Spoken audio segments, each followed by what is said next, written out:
کبھی سوچا ہے کہ اگر کائنات بنانے کا مقصد صرف عبادت ہی تھا تو پھر انسانوں کی کیا ضرورت تھی؟ اس سوال کا جواب نہ ایک بڑے دلچسپ تضاد میں چھپا ہوا ہے۔ دیکھیے، سوال بہت سیدھا ہے۔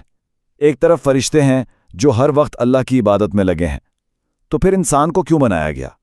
ایک ایسی مخلوق جو زمین پر فساد بھی کر سکتی ہے، خون ریزی بھی کر سکتی ہے۔ یہی وہ تضاد ہے جسے آج ہم سمجھنے کی کوشش کریں گے۔ تو آئیے اس سوال کی تہہ تک پہنچنے کے لیے ہم ایک ایک کر کے ان نکات کو دیکھتے ہیں۔ پہلے تو یہ دیکھیں گے کہ یہ سوال اٹھتا کیوں ہے، پھر فرشتوں اور انسانوں کی عبادت کا موازنہ کریں گے، ان کے درمیان فضیلت کا فرق جانیں گے، اور آخر میں تخلیق کے اصل مقصد کو سمجھیں گے۔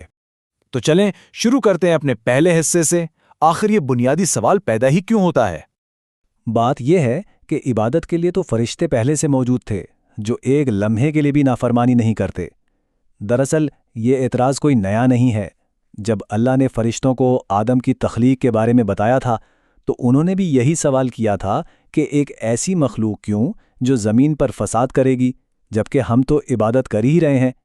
اچھا، اس اعتراض کو سمجھنے کے لیے پہلے یہ جاننا ضروری ہے کہ فرشتوں کی عبادت آخر ہے کیا، اور یہ انسانوں سے مختلف کیسے ہے۔ دیکھیں، فرشتوں کی عبادت کو سمجھنے کی چابی نہ ان کی فطرت میں چھپی ہے، یعنی نہ ان میں نافرمانی کی صلاحیت ہے، نہ گناہ کرنے کی طاقت۔ انہیں نہ بھوک لگتی ہے، نہ پیاس، نہ کوئی اور نفسانی خواہش تنگ کرتی ہے، تو ان کی عبادت ان کی نیچر کا، ان کی فطرت کا حصہ ہے۔ تو اس کا مطلب کیا ہوا؟ مطلب یہ کہ جب کوئی سٹرگل ہی نہیں، جب گناہ کی طرف جانے کا کوئی امکان ہی نہیں، تو پھر اس سے بچنے میں کوئی کمال، کوئی میرٹ بھی تو نہیں ہے نا؟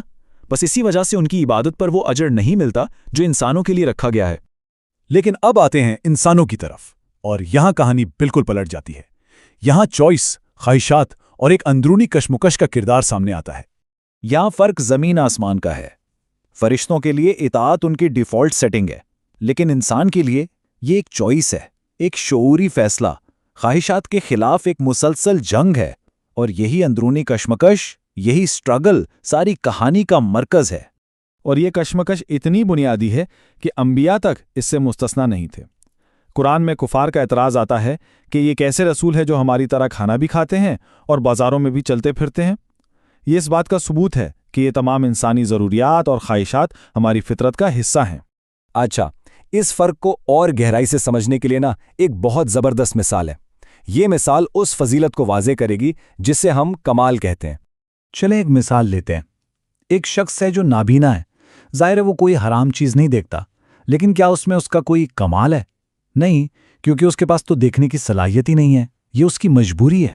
اب اسی کے مقابلے میں ایک دوسرا شخص ہے جس کی آنکھیں وہ دیکھ سکتا ہے، اس کے سامنے گناہ کا موقع آتا ہے، ٹیمپٹیشن آتی ہے، لیکن وہ اللہ کو یاد کر کے اپنی نظریں جھکا لیتا ہے۔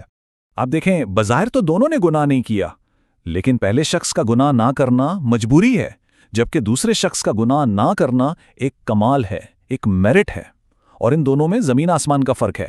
تو یہ کمال کیا چیز ہے؟ سیدھے لفظوں میں یہ وہ خوبی ہے جو چوائس سے پیدا ہوتی ہے۔ جب کسی کے پاس گناہ کرنے کی طاقت بھی ہو، خواہش بھی ہو، لیکن وہ صرف اللہ کے لیے خود کو روک لے، اسی کا نام کمال ہے۔ تو اب ساری تصویر واضح ہو رہی ہے۔ ہم واپس اپنے اصل سوال پر آتے ہیں کہ پھر انسان کو کیوں بنایا گیا؟ مقصد فرشتوں والی عبادت کروانا نہیں تھا، بلکہ عبادت کی ایک بالکل نئی ڈائمنشن متعارف کروانا تھا۔ تو منصوبہ یہ تھا ایک ایسی مخلوق ہو جس کے اندر خواہشات ہوں، کشمکش ہو، اور جب گناہ کا موقع آئے تو وہ اپنے رب کو یاد کرے اور صرف اس کی محبت اور اس کے خوف میں اپنی خواہش کو دبا دے۔ یہ جو عمل ہے نا، اس کی قدر ہی کچھ اور ہے۔ اور یہی وہ عبادت ہے جو فرشتے کر ہی نہیں سکتے۔ یہ ان کی پروگرامنگ میں ہی نہیں ہے۔ انسان کو خاص طور پر اسی کمال کے لیے تخلیق کیا گیا ہے، یعنی اپنی خواہشات پر قابو پا کر اللہ کی اطاعت کرنا۔ اور اس جد و جہد کی قدر کا اندازہ لگانا ہو تو اس کے انعام کو دیکھیں۔ وہ جنت جس کی چوڑائی آسمانوں اور زمین جتنی ہے، اس سے پتہ چلتا ہے کہ اللہ کی نظر میں یہ عمل کتنا زیادہ قیمتی ہے۔